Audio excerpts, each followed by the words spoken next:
नमस्कार दोस्तों, नीतूस लाइब्रेरी में आप सभी का स्वागत है।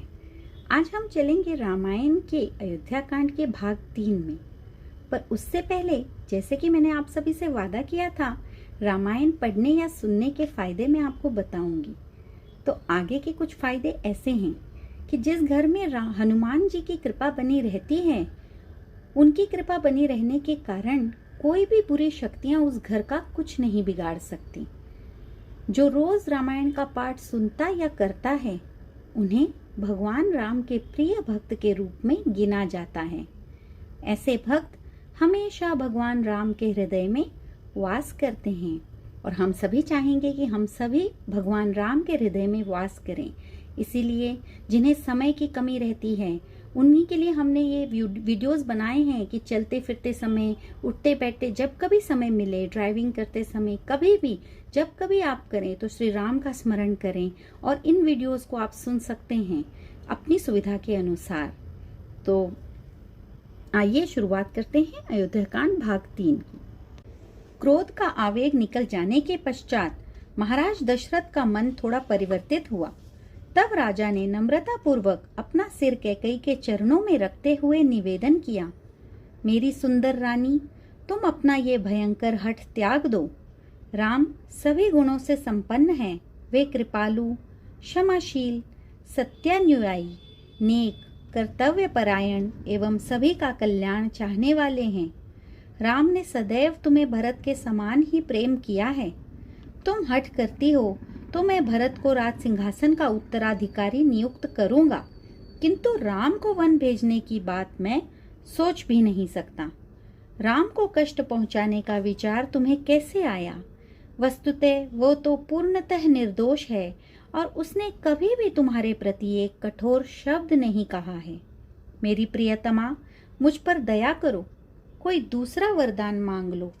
मैं तुम्हें सारी पृथ्वी देने के लिए तैयार हूँ, किंतु ये मांग मत करो, यदि मैं राम को निष्कासित कर दूंगा तो निश्चय ही मृत्यु को प्राप्त हो जाऊंगा। कृपया मुझे इस अति क्रूर तथा अधर्मिक कृत्य को करने के लिए विवश न करो। ऐसा बोलते समय महाराज दशरथ पीड़ा से कराहते हुए करुण विलाप कर रहे थे।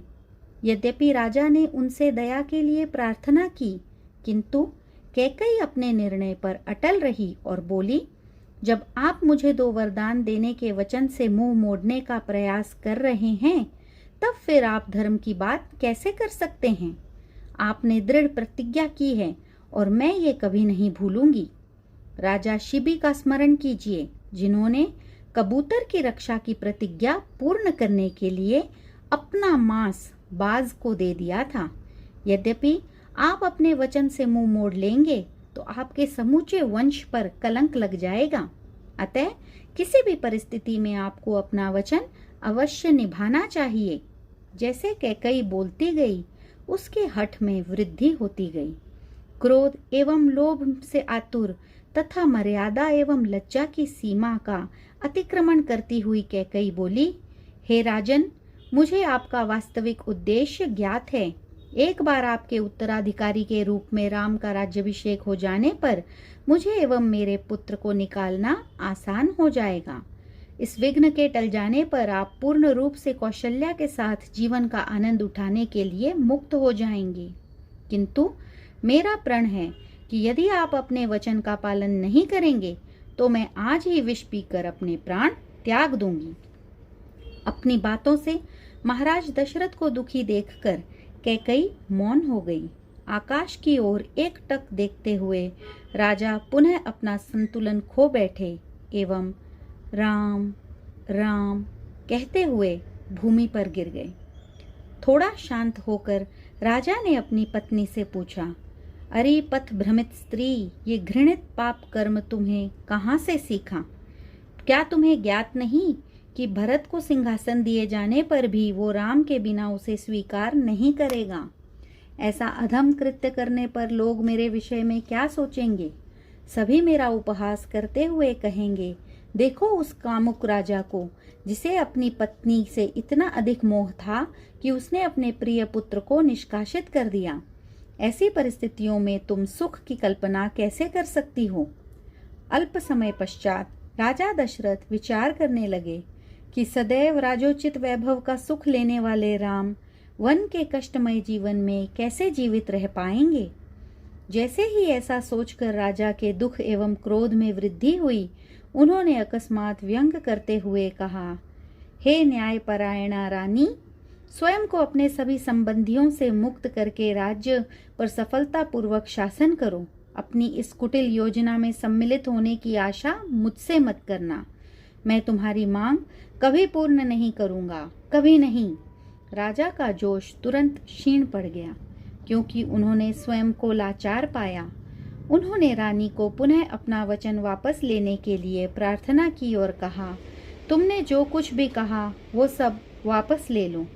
ऐसा कहते हुए वह पुनः अचेत हो गए। चेतना आने पर वे कैकेयी को बोलने लगे, स्त्रियां कितनी अपराधिनी होती हैं। वे निष्ठुर, हठी एवं स्वभाव से ही स्वार्थी होती हैं। हे भरत की माता, सभी स्त्रियां भले न हों, किंतु तुम अवश्य ऐसी ही हो। तुम्हारी मांग दुष्टतापूर्ण एवं द्वेषयुक्त है। मैं उसे पूर्ण नहीं होने दूंगा। तुम चाहे जैसे भी चिल्लाओ, विष खाओ या मुझे धमकी दो, किंतु मैं राम को वन में नहीं भेजूंगा। राजा दशरथ के नेत्र विलाप करने से लाल हो गए। स्वर सुनने में करुणाजनक हो गया, किंतु कैकेयी पर इसका तनिक भी प्रभाव न हुआ। उन्होंने बारंबार कैकेयी से प्रार्थना की, परंतु सब व्यर्थ। वे प्रार्थना करने लगे कि न ही रात्रि व्यतीत हो और न ही उन्हें राम के अगले दिन वन गमन की कठिन परीक्षा का सामना करना पड़े। अंततः राजा दशरथ को यह अनुभव हुआ कि कैकेयी अपने निर्णय के प्रति अडिग है। वे निराश होकर पुनः मूर्छित हो गए।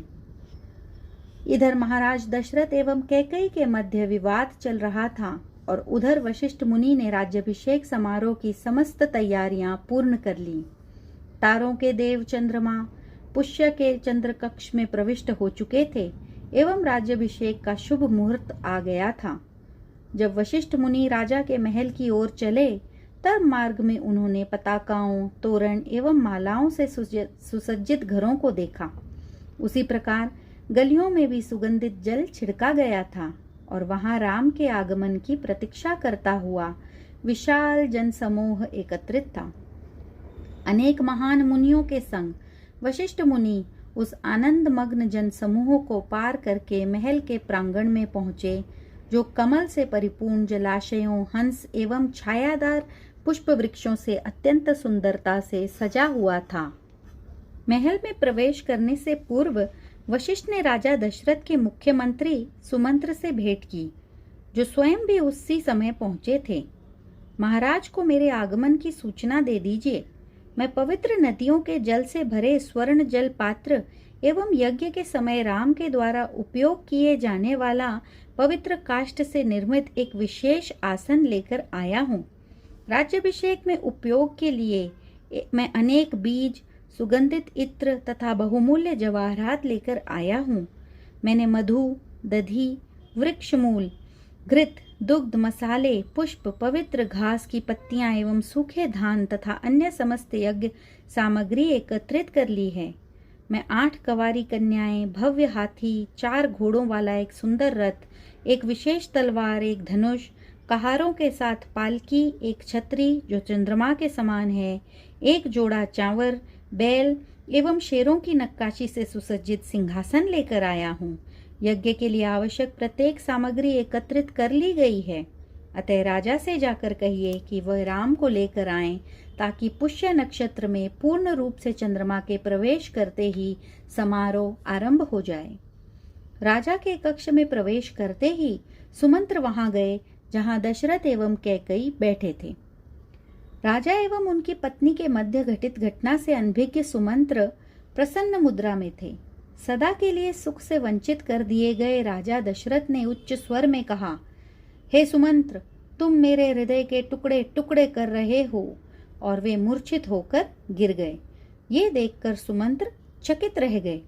कैकेयी ने कहा, राम के राज्याभिषेक की प्रसन्नता के कारण सारी रात राजा को नींद नहीं आई। तब राजा सचेत हुए और उन्होंने सुमंत्र से राम को बुलवा लाने के लिए कहा। सुमंत्र, शीघ्र ही राम के महल में राम एवं सीता के निकट जा पहुँचे। राम श्वेत कमल पुष्पों की माला धारण किए हुए थे एवं उनका दिव्य शरीर स्वर्ण हारों से सुशोभित था।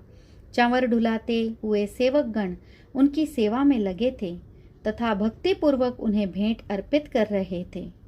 राम भगवान विष्णु के समान प्रतीत हो रहे थे, जो वे वास्तव में थे ही। राजा का बुलावा सुनकर राम ने सीता से कहा, राज्याभिषेक से संबंधित किसी शुभ कार्य के लिए ही पिताश्री ने मुझे बुलवाया होगा। जैसे ही राम निकले, उनके स्वागत में द्वार पर हाथ जोड़े हुए भ्राता लक्ष्मण उपस्थित थे। राम ने उन्हें साथ लिया एवं अपने रथ पर चढ़कर अयोध्या के मार्ग पर चल दिए। मार्ग में प्रजा संगीतज्ञों के संग राम का गुणगान करने लगी। वे जहाँ भी जाते, प्रजा एकटक उन्हें देखती रह जाती। वस्तुतः भगवान राम का स्वाभाविक गुण है कि जो भी उन्हें देखता है वो कहीं और नहीं देखना चाहता।